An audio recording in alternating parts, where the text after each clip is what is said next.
Installée depuis 4 ans en RDC, Virginie Leroy, directrice adjointe de l'AFD en République démocratique du Congo, est une femme au parcours remarquable.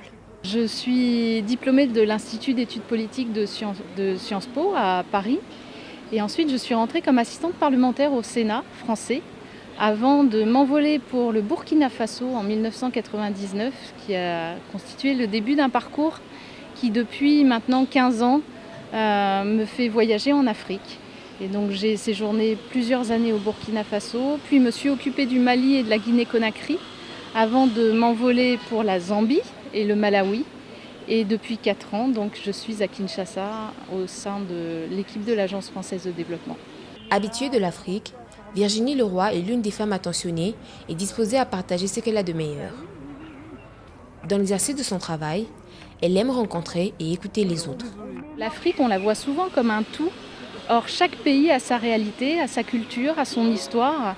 Et néanmoins, malgré ces différences culturelles, ces différences géographiques, on retrouve effectivement une âme qui n'est pas profondément africaine, qui est juste humaine à l'échelle de l'humanité tout entière.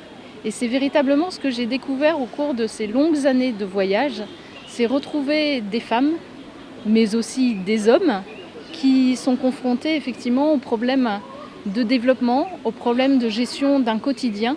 Et c'est en alliant ces différentes préoccupations, je pense qu'on apprend à connaître quels sont les besoins, les questions à résoudre et qu'on essaie d'y répondre au mieux au travers des projets, par exemple, que l'Agence française de développement déploie ici en RDC.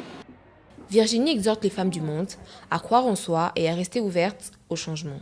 Les obstacles font partie de la vie et pourvu qu'on les accepte, pourvu qu'on soit souple, pourvu qu'on sache utiliser ces obstacles comme des opportunités, je crois qu'on peut dire « yes we can », comme on dit ici à Kinshasa. Et c'est un message, je trouve, très fort durant ces 4 années. Je pense qu'effectivement, j'ai compris qu'à Kinshasa, malgré toutes les difficultés, yes we can, on peut faire de belles choses.